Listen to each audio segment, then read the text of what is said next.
오늘의 요한일서의 3장의 말씀을 통하여서 나는 누구의 자녀입니까? 라는 제목으로 하나님의 말씀을 전하도록 하겠습니다.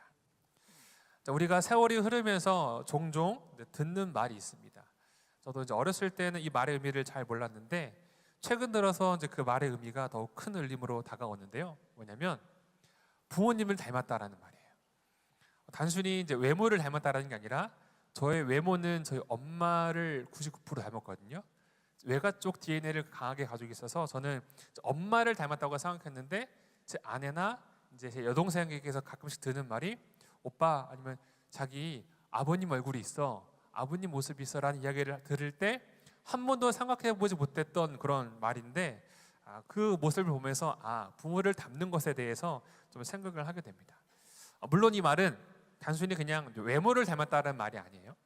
외모뿐만 아니라 말투나 성격, 그리고 어떤 미소, 그리고 웃는 모습들 이런 등등 이런 것들이 닮았다라는 거죠. 이런 말을 들을 때 내 의지와는 상관없이 부모를 닮아가는 듯한 나의 모습을 보며 곰곰이 생각을 하게 됩니다. 이처럼 부모와 자식은 닮을 수밖에 없는 관계이죠. 왜 그럴까요? 피를 나눴으니까. 피를 나눴으니까 혈육이니까 닮을 수밖에 없어요. 하지만 단순히 피를 나눴기 때문에 닮은 것은 아닙니다. 같은 공간에서 자라고 같은 시간을 보내고 같은 말을 듣고 같은 말을 나누고 같은 삶의 방식을 공유하면서 살아온 가족이기 때문에 자녀는 부모를 닮아가는 것 같아요. 오늘 본문은 우리에게 동일한 질문을 던집니다. 나는 누구를 닮아가고 있는가? 그리고 나는 누구의 자녀로 살아가고 있는가? 라는 질문을 던집니다. 이러한 질문은 우리가 교회 안에 있느냐, 밖에 있느냐, 직분이 평신도냐, 직분자냐 이런 차원의 질문이 아니라 더욱 본질적인 핵심적인 질문을 던지는데 오늘 이 요한일서에서는 이 질문에 대한 아주 명확한 한 가지의 기준을 제시합니다. 그것은 바로 사랑입니다. 오늘 이 요한일서의 말씀을 통하여 우리의 마음의 문을 두드리시는 주님의 음성이 들려오게 되기를 소망합니다. 자, 오늘 말씀을 통해서 우리가 기억해야 되는 첫 번째 메시지는 이것인데요. 나의 삶은 지금 하나님의 자녀됨을 드러내고 있는가? 한번 곰곰이 생각해 볼까요? 나의 삶은, 나의 인생과 나의 섬김은 지금 나의 삶을 통하여서 하나님의 자녀됨이 드러나고 있는가? 라는 것을 우리가 말씀 앞에 머물러야 한다는 거죠. 우리 10절의 말씀 같이 함께 읽어보겠습니다. 10절 말씀 읽겠습니다. 시작. 이러므로 하나님의 자녀들과 마귀의 자녀들이 드러나나니 무릇 의를 행하지 아니하는 자나 또는 그 형제를 사랑하지 아니하는 자는 하나님께 속하지 아니하니라. 아멘. 방금 읽은 말씀, 오늘 본문은 이 하나님의 자녀들 그리고 마귀의 자녀들이 드러남을 분명히 말씀을 합니다. 즉 우리가 어디에 속해 있는지는 결국 우리가 살아가는 삶을 통하여서 드러나게 된다라는 거예요. 여러분, 우리의 직분이 하나님을 드러내는 것은 아닙니다. 목사라고 하나님을 드러내는 게 아니고요, 장로라고 하나님을 드러내는 것도 아니고, 안수집사나 권사라고 하여서 혹은 신앙생활이 10년, 20년, 30년 되었다라고 하여서 그게 하나님을 드러내는 기준이 되지는 않아요. 이런 것들이 자동적으로 목사이기 때문에, 직분 창존직이기 때문에 하나님이 드러나는 것은 자동이다라는 논리는, 공식은 성립되지 않아요. 우리는 그런 것들을 주의해야 되는 거죠. 중요한 것은 직분의 이름이 아니라, 신앙의 연수가 아니라 우리가 살아가는 실제의 삶의 모습이다라는 거죠. 설교를 준비하면서 한 가지 자료 조사를 좀 해봤는데, 이거 좀 자료를 조금 찾아봤는데요. 이 교회의 신뢰도에 대한 조사인데 2023년에 한 여론조사 기관에서 교회를 향한 신뢰도를 조사를 했는데 약 74%가 교회에 대하여 부정적인 신뢰도를 표현을 했다고 합니다. 물론 23년도이기 때문에 코로나를 지나고 끝물이기 때문에 그런 사회적인 영향도 있겠지만, 여러분 74%에 대한 응답이 교회를 신뢰하지 않는다라는 이 응답은 여러분 충격적이죠. 거의 압도적입니다. 여러분 왜 이렇게 됐을까요? 왜 세상이, 사람들이 교회를 신뢰하지 않을까요? 심지어 믿는다라고 하는 크리스찬들도 교회를 신뢰하지 않는다고 답을 하였을까요? 물론 시대적인 흐름도 배제할 수 없죠.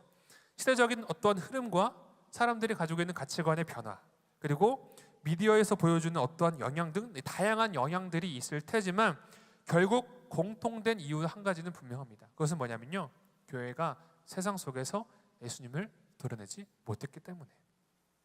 주님은 세상의 소금이다, 세상의 빛이다 라고 말씀하셨는데, 여러분, 교회가 세상보다 더 정치적입니다. 교회가 세상보다 더 부패하였고요, 말과 행동의 날은 더욱더 이율배반적인 모습이 교회의 모습의 한 부분을 차지하고 있기 때문에 그래요. 물론 우리 교회는 그렇지 않아요. 그런데 물론 한국교회 모든 교회들이 다 이런 모습들은 아니지만, 그러나 그 가운데 교회라는 이름으로 퍼져나간 부정적인 이야기들이 사람들의 마음에 각인이 되었고, 그러다 보니까 그 결과가 오늘 교회를 향한 신뢰도의 추락으로 나타났다라는 것은 여러분 그 누구도 결코 부인할 수 없을 겁니다. 여러분, 또한 왜 젊은 세대들이 교회를 떠날까요? 물론 이것도 시대적인 영향도 있을 테지만 화려함을 추구하는 어떤 흐름이 있을 것이고, 혹은 교회보다 세상이 주는 더 매력이 가득할 거예요.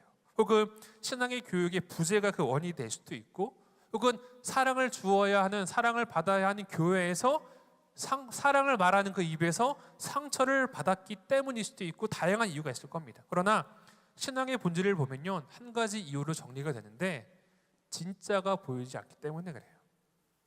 교회에서는 사랑을 말하지만 동일한 그 입에서 상처 주는 말을 많이 듣는 거죠. 예배당에서 눈물을 흘리며 기도를 하기는 하는데, 집에서는 교회를 욕하고 성도를 비판하고 비난하고 뒤에서 뒷담화를 하는 험담들이 오가는 모습을 볼 때, 그리고 자녀들이 그 모습을 보고 배우는 거예요. 아, 교회는 저런 것이구나. 그러면서 교회에 굳이 출석을 해야 되고 굳이 그렇게 교회에 헌신해야 되는 이유를 느끼지 못하는 거죠. 진짜가 진짜처럼 보이면요, 여러분 아무리 믿지 말라고 해도요 진짜 믿게 되어 있고 진짜를 따라 걷게 되어 있는 거예요. 그러나 이율배반적인 모습을 볼 때, 아, 말은 저렇게 하는데 다 가짜네 라고 받아들인다는 거죠. 그런 메시지를 습득하는 거예요. 이 말씀을 준비하면서 목회자인 저부터도 좀 많이 찔렸어요. 목회자 가정인 저희 집도 마찬가지일 텐데, 저는 개인적으로 좀 두려워하는 부분이긴 합니다. 성도님들의 기도 제목 중에 거의 랭킹 탑3에 들어가는 게 자녀를 위한 기도 제목 아닙니까? 자녀의 신앙을 위한 기도 제목. 저도 물론 그 일들을 위해서 기도하지만 저도 그 기도 제목으로부터 자유롭다라는 확신과 보장이 없거든요. 왜냐하면 저도 이제 목회자 자녀이기도 하고 주변에 많은 목회자 자녀들을 보면 극단적으로 좀 나누어지더라고요. 열심히 예수님을 믿고 신앙생활을 잘하는 PK가 있는 반면에 대충, 혹은 아이를 교회를 떠나거나, 혹은 아빠가 목사이니까, 혹은 엄마가 목사이니까 교회를 떠나지는 않는데 세상에 나가서는 교회를 비판하고 비난하는 이야기를 하는 친구들의 모습을 볼 때, 아, 둘 중에 하나구나 라는 것을 생각하게 돼요. 여러분, 왜 그렇게 되었을까요? 그 이유 중에 하나는 부모의 책임이죠. 목회자인 부모의 책임입니다. 교회에서는 목회자인데, 교회에서는 목사인데, 집에서는 전혀 다른 모습으로 살아가는 그 아빠 혹은 엄마의 모습을 보고 자랐기 때문이죠. 그래서 저는 늘 제 자신에게 항상 물으려고 해요. 아, 혹시 나도 나의 자녀들에게 신앙인으로서 이율배반적인 모습을 학습시키고 있지는 않은가? 그냥 목사 아들이기 때문에, 목사 딸이기 때문에 하나님이 책임져 주시겠지. 물론 책임져 주시긴 하시지만 하나님께 떠넘기고 내가 살아가는 삶에서 삶으로 실제로 보여주어야 하고 가르쳐줘야 하고 훈련시켜야 되는데, 이율배반적인 목사의 모습을 우리 아들과 딸이 보게 되면, 아, 저렇구나 라고 배우고 학습을 하게 되는 거죠. 이처럼 오늘 본문 앞에서 우리는 질문을 던져야 됩니다. 나는 나의 삶, 나의 가정, 나의 공동체 가운데에 하나님의 자녀다운 모습을 살아가고 있는가? 물론 하나님의 자녀라고 해서 죄를 전혀 안 짓는 것은 아니죠. 여기서 한 가지 분명히 해야 하는 점이 있는데, 내가 죄를 짓는다고 하여서 마귀의 자녀가 맞다는 의미가 아니에요. 내가 죄를 짓는다고 해서 마귀의 자녀라는 의미가 아니라, 하나님의 자녀라고 하여도 불의한 할 수는 있어요. 예수님을 믿지만 죄를 지을 수가 있죠. 예수님 믿는 우리도 죄를 짓고 살아가잖아요. 중요한 것은 요한이 지금 이 말씀을 기록한 이유는 우리가 너희가 죄를 지으면 구원을 잃어버릴 거야, 구원을 빼앗길 거야라는 그런 협박이 아니라, 이 말씀을 거울 삼아서 스스로를 돌아보면서 경책하라는 거죠. 너가 지금 하나님 자녀의 영역에 있는지 마귀의 자녀의 영역에 있는지 돌아보라 라는 의미인 거죠. 그리고 그 가운데 혹 내 삶의 모습이, 내 삶의 불의와 죄가 자리 잡고 있다면 그것들을 성령께서 깨닫게 하셨을 때 돌이켜 회개하게 하기 위한 마음과 뜻과 목적으로 오늘 말씀이 기록이 된 거죠. 그리고 그 가운데 많은 기준들이 있을 테지만 한 가지 명확한 기준을 제시를 하는데 바로 형제를 사랑하지 않는 자는 하나님께 속하지 아니한 자다. 여러분, 하나님을 사랑하는 거 너무너무 중요하죠. 그런데요, 주님께서는 하나님을 사랑하는 것이 가장 큰 첫 번째 계명이고 둘째도 그와 같다고 하셨어요. 둘째도 그와 같으니 내 이웃을 내 몸과 같이 사랑하라. 하나님을 사랑하는 것과 우리 이웃을 사랑하는 것, 내 옆에 섬긴 동역자를 사랑하는 것, 섬김의 대상을 사랑하는 것은 결코 나눌 수가 없는 거죠. 여러분, 요한이 왜 이 말을 할까요? 왜 형제를 사랑하지 않는 자는 하나님께 속하지 아니하였다라고 왜 이렇게 강조를 하면서 얘기를 할까요? 어렵지 않아요. 그 당시 교회 안에 사랑이 없었으니까. 아니, 사랑이 넘치고 사랑이 충만했으면 이런 성경 기록할 필요가 없겠죠. 이런 서신 안 썼겠죠. 그러나 교회 안에 사랑이 없었기 때문에 그런 거예요. 당시의 문제는 잘못된 교회에 대한 이해였어요. 당시 사람들은 우리도 비슷하지만 이 하나님과의 관계에는 아주 열심을 품고 살았는데 그것을 전부로 여기고 이웃과 형제 그리고 동역자에 대한 사랑에는 관심이 없었죠.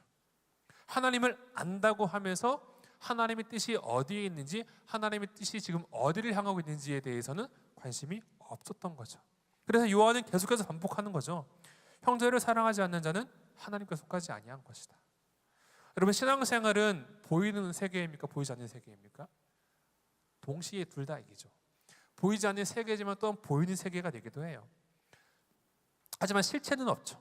겉으로는 점잖고 교양 있어 보이는 사람도 어떤 순간이 되면 전혀 다른 모습을 드러날 때가 있는 게 우리 모습이잖아요. 그래서 저는 어렸을 때 부흥회 때 오신 목사님들이 우리의 내면에 대해서 이야기하시기를 양잿물이라고 말씀하셨던 게 기억이 많이 나요. 양잿물이 뭐죠? 침전물이 가라앉을 때는 맑잖아요. 속이 다 보이잖아요. 그런데 한번 휘 저으면 온갖 오물들이 훅 올라와서 더러워하는 게 양잿물이잖아요. 우리의 모습도 그럴 때가 참 많죠. 그때 드러나는 모습이 우리의 실제의 모습이라는 거예요. 여러분, 교회라는 곳이 그렇습니다. 여러분, 교회는 말이 없을 수가 없어요. 말이 많은 게 교회 역사적인 사실이에요. 교회는 그럴 수밖에 없어요. 여러분, 성경이 왜 우리에게 주어졌을까요? 교회가 사랑이 없었으니까, 사랑을 해야 되니까 사랑이 주어진 것이고, 사도 바울이 이렇게 많은 편지를 쓰고 신약 성경이 이렇게 주어진 이유는 그 당시 교회가 그렇게 못 살았으니까 성경이 이렇게 주어진 거거든요. 그러니까 그 당시나 지금이나 교회는 항상 말이 많고 문제가 많았던 곳이었다는 거죠. 지금이나 그때나 사람이 모이는 곳은 다 비슷하기 때문에 그렇죠. 그렇기 때문에 늘 우리는 점검을 해야 되고 늘 돌아봐야 되는 이유가 무엇이냐면 지금 내가 하고 있는 생각, 혹 내가 지금 하고 있는 판단이나 혹 내가 하고 있는 지금 이 말이 하나님이 기뻐하시는 것인가, 아니면 사단이 기뻐하는가 라는 것을 늘 우리가 돌아보고 체크해야 된다는 거죠. 본문은 사랑을 말을 하면서 이 가인과 아벨의 이야기를 언급을 합니다. 가인이 아벨을 죽인 이유를 무엇이라고 이야기합니까? 아벨이 한 일이 의로웠기 때문에 라고 오늘 본문은 이야기하죠. 여러분, 세상의 방법은 의를 핍박합니다. 그렇잖아요. 조직 안에서도 정직하고 성실하게 열심히 하려고 하는 사람일수록 유별나다고 미운 털이 박히는 경우가 있나요, 없나요? 있거든요. 너무 그러는 거 아니에요? 그럼 사람들이 막 뒷담화를 한단 말이죠. 여러분, 이처럼 우리가 살아가는 세상을 들여다보면 결국 그 안에는 이 죄, 시기와 미움과 증오가 다 깊은 곳에 자리를 잡고 있어요. 그래서 그렇기 때문에 세상은 어쩔 수 없이 폭력적이기도 하고 그렇게 빛을 잃어가고 있는 것 같아요. 그래서 늘 우리는 이 세상 가운데 그렇게 살아가기 때문에 늘 물어야 되는 거죠. 세상의 방법은 상처를 주고 판단하고 정죄하고 비방하고 눌러서 이기려고 하죠. 때로는 상대가 의롭게 행동을 했음에도 불구하고 그 의로움 때문에 오히려 역으로 미워하고 공격합니다. 여러분, 그런 상황 가운데 보통 사람들은 어떻게 합니까? 똑같은 방법으로 맞받아치는 거죠. 그럼 어떻게 될까요? 박수가 치니까 소리가 날 수밖에 없죠. 여러분, 교회도 마찬가지예요. 그래서 늘 우리는 기억해야 됩니다. 나는 지금 누구의 방법을 따르고 있는가? 지금 내가 하는 말이나 내가 하는 어떠한 주장이나 내가 피력하고 있는 어떠한 의견이나 내가 하는 어떠한 그 행동 속에서 하나님이 있는가? 하나님의 뜻이 있는가? 하나님의 사랑이 있는가? 라는 것을 우리가 늘 품고 기억해야 한다는 거죠. 여러분, 사람들은 틀린 말만 할까요? 아니요. 다 맞는 말만 합니다. 교회에서 틀린 말하는 사람이 어디 있어요? 교회에서 다 하나님 생각하고 교회 생각하고 다 각자의 입장과 소견에 따라서 다 맞는 말들만 하는 게 교회거든요. 그런데 문제는 다 맞는 말만 하다 보니까 그 안에서 은혜는 사라져 버려요. 여러분, 만약에 주님께서 맞는 말로만 우리를 판단하셨다고 한다면 여러분, 그 어느 누가 하나님의 자녀로 설 수 있겠습니까? 은혜가 있었기 때문에 우리가 자녀로 설 수 있는 거죠. 이런 말이 있잖아요. 본질에는 일치를, 비본질에는 자유를, 그리고 모든 것에는 사랑을. 본질이 무엇입니까? 결코 양보할 수 없는 복음의 핵심이잖아요. 진리잖아요. 복음을 전하고 하나님 말씀 진리잖아요. 이런 것들은 결코 양보할 수 없기 때문에 똘똘 뭉쳐 하나가 되고, 그러나 달라질 수 있는 주변 것들에 대해서는 유동적으로 유연하게 자유를 주고, 그러나 이 모든 것들을 다른 것으로 하는 것이 아니라 오직 사랑함으로 이 모든 것들을 하자라는 그런 말이잖아요. 여러분, 교회 안에서 서로 기준이 다르고 생각이 다를 때 이러한 마음들이 바로 하나님의 자녀됨을 드러낼 수 있는 기준이 된다는 거죠. 그리고 은혜와 사랑이 그 기준이 된다는 겁니다. 여러분이 기준으로 볼 때 여기서 설교라고 해도 저도 뭐 자유롭지 못할 테지만, 여러분, 우리는 나는 하나님의 자녀로 살아가고 있는가? 이런 돌아보면 우리가 늘 품어야 된다는 거죠. 이처럼 이런 나는 지금 하나님의 자녀됨을 살아가고 있는가라는 것을 늘 돌아보므로 하나님의 사랑과 빛을 드러내는 삶을 살아가려 결단하는 저 여러분들 되기를 주님의 이름으로 축원합니다. 아멘. 그렇다면 두 번째 이어질 질문으로 보는데요. 어떻게 사랑할 수 있는가라는 질문이 찾아오는데, 우리 14절에서 16절까지의 말씀 같이 함께 읽어보겠습니다. 시작. 우리는 형제를 사랑함으로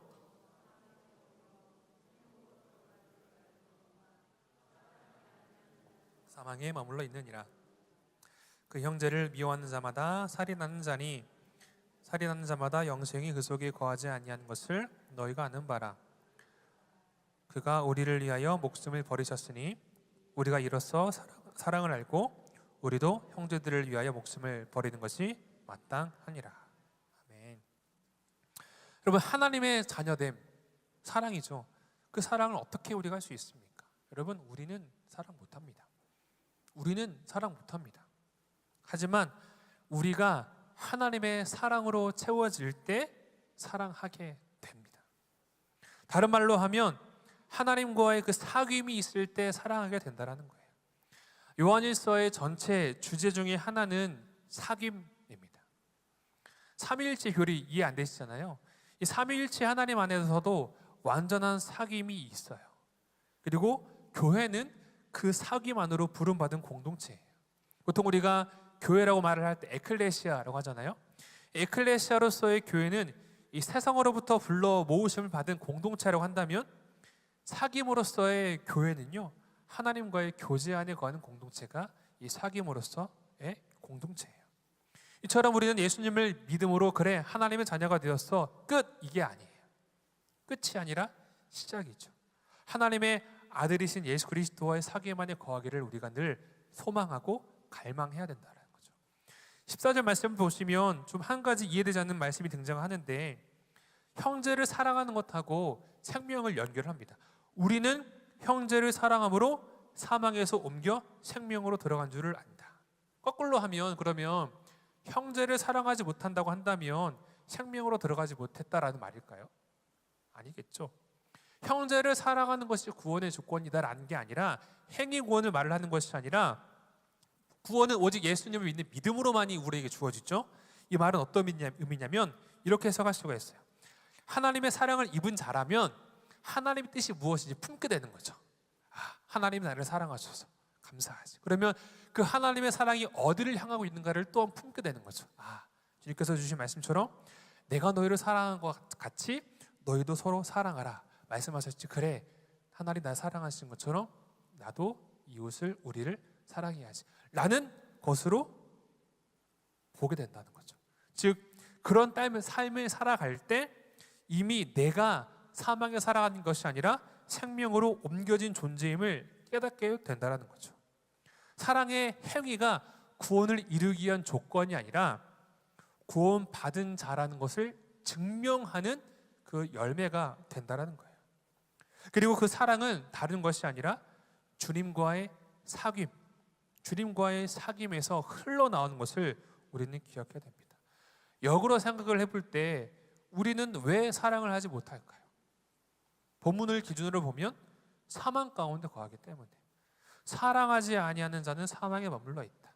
즉 하나님의 법, 하나님의 말씀, 하나님의 계명을 따르는 게 아니라 육신의 소욕을 따라 자기의 감정, 자기의 판단, 자기의 의를 따라 살기 때문에 형제를 사랑하지 못하는 거죠. 그래서 예수님도 그러셨던 것처럼 요한도 그랬잖아요. 형제를 미워하는 자는 살인한 거다.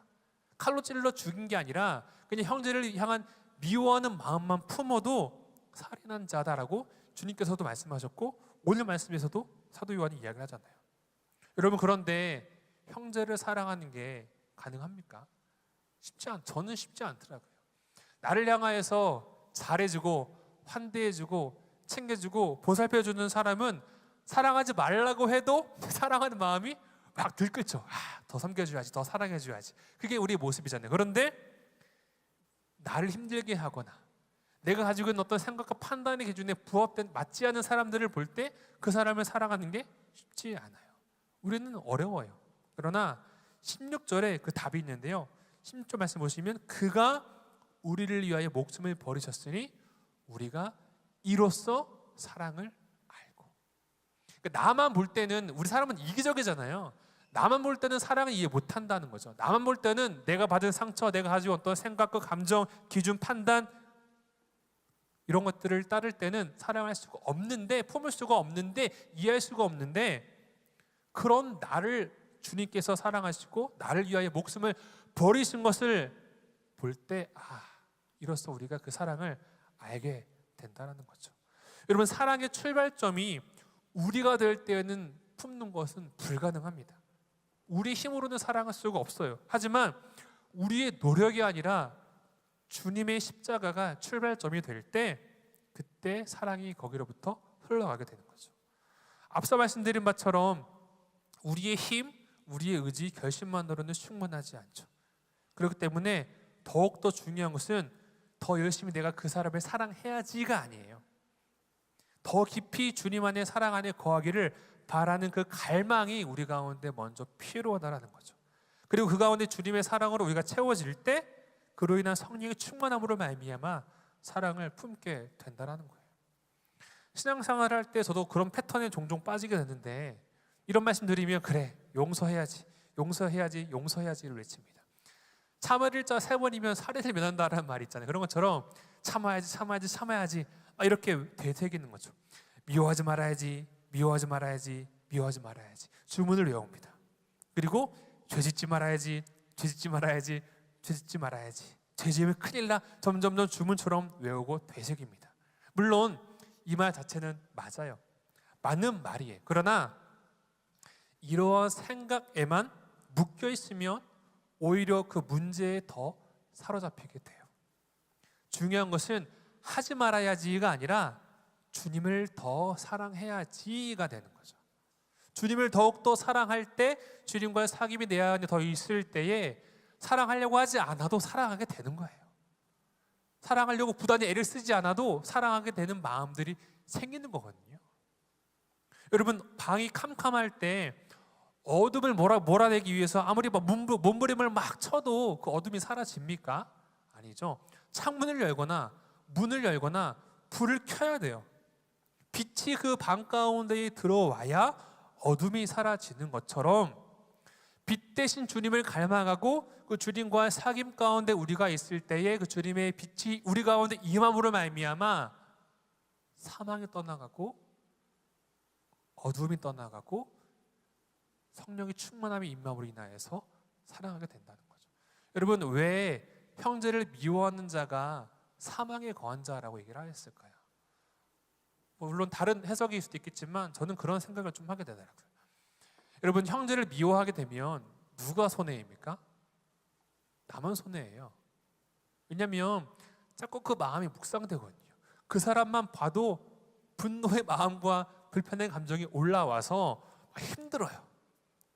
물론 내가 누군가를 미워한 마음들을 품었기 때문에 품음으로 인하여 그 사람이 내가 원한 어떤 모습으로 변화가 되면 얼마든지 미워할 것 같아요.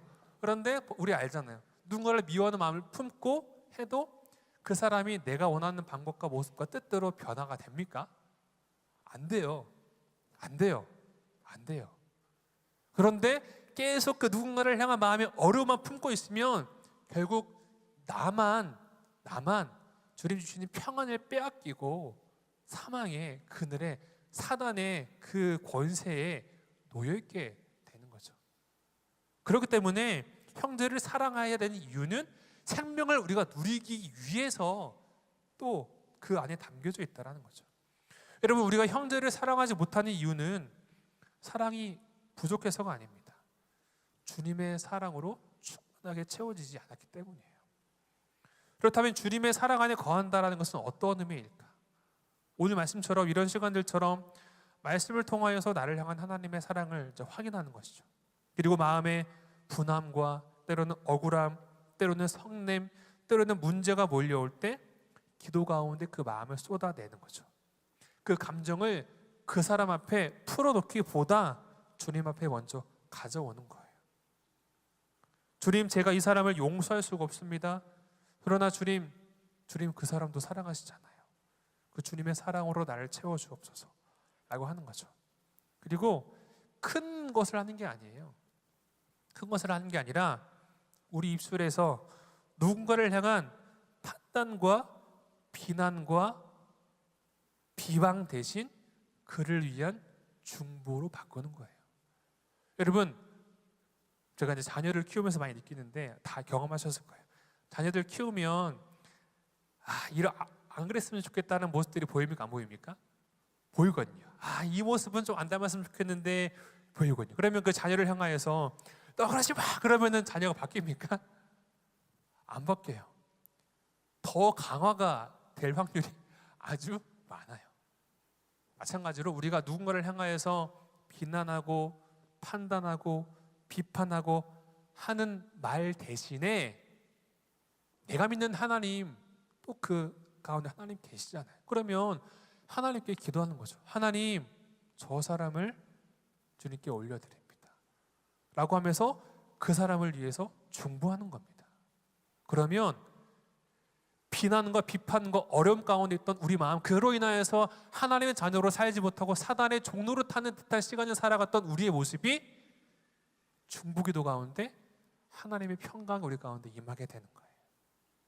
이처럼 이런 작은 것에서부터 실천을 하는 거죠. 내 생각과는 다르지만 상대를 이해하려고 하고 한 번 더 경청하는 것. 이런 작은 습관에서부터 하나님의 자녀됨의 시작이 출발되는 겁니다. 그리고 무엇보다 가장 기억해야 될 것, 내가 먼저 용서받은 자라는 사실을 결코 잊지 않는 것이 중요하다는 사실이죠. 그리할 때 비로소 나도 상대를 포기하지 않는 이 사랑의 길을 걸을 수 있게 되는 거예요. 다시 처음의 질문으로 돌아가, 오늘 설교 제목으로 돌아가, 나는 누구의 자녀인가? 지금 내가 하는 말, 생각, 판단, 걸음걸음들이 하나님의 자녀됨을 드러내고 있는가? 아니면 사단의 자녀됨을 드러내고 있는가? 저도 마찬가지입니다. 입술로는 하나님을 찬양합니다. 금요일 예배 때 찬양 저도 하잖아요. 할렐루야, 하나님을 찬양합니다. 하나님은 선하십니다. 할렐루야, 입술로 주님을 찬양합니다. 입술로 찬양하잖아요. 때로는요, 이 입술로 또 누군가를 판단하더라고요. 이게 우리의 모습입니다. 입술로만 하나님을 말하면서 실제 내 마음은 미움과 정죄와 시기와 판단에 사로잡혀 하나님의 자녀됨으로부터 벗어나고 있지는 않은지. 여러분, 그러나 이 말씀은 우리를 향한 정죄가 아니에요. 우리를 다시금 하나님의 자녀답게 살아가려 하시고자 하는 주님의 초청입니다. 사랑하는 성도 여러분, 오늘의 말씀 앞에 우리가 이렇게 고백할 수 있게 되기를 바랍니다. 주님, 저는 제 힘으로는 사랑할 수가 없습니다. 그러나 주님이 저를 먼저 사랑하시는 것을 제가 아오니 그 사랑으로 나를 채워주옵소서. 하나님의 자녀답게, 하나님의 백성답게 사랑함으로 살아가게 도와주옵소서. 하나님, 나의 직분 이전에, 나의 사역 이전에 나는 하나님의 자녀인 것, 그 정체성이 내 삶의, 내 신앙의 중심 되기를 원합니다. 그 정체성이 나의 가정과 나의 교회와 나의 섬김과 나아가 내가 살아갈 그 세상 가운데에 사랑이라는 의미로 드러난 인생 되게 하여 주옵소서 라는 그런 고백을 주님께 올려드리며 나아갈 때 우리 주님은 우리의 기도 하나도 다 흘리시지 않으시잖아요. 그 어느 기도도 하나도 땅에 떨어뜨리지 아니하시거든요. 하나님의 때 하나님의 방법으로 기도를 들으시고 응답하시는 분이 바로 우리 하나님이신 것을 우리는 잘 알고 있잖아요. 이제는 우리가 하나님께 그런 기도의 고백을 올려드리며 나아갈 때 우리 신앙인의 여정이 하나님의 사랑을 누리고 전하는 삶을 살아가게 될 줄 믿습니다. 그렇게 삶을 살아가는 모두가 되기를 주님의 이름으로 축원합니다. 아멘.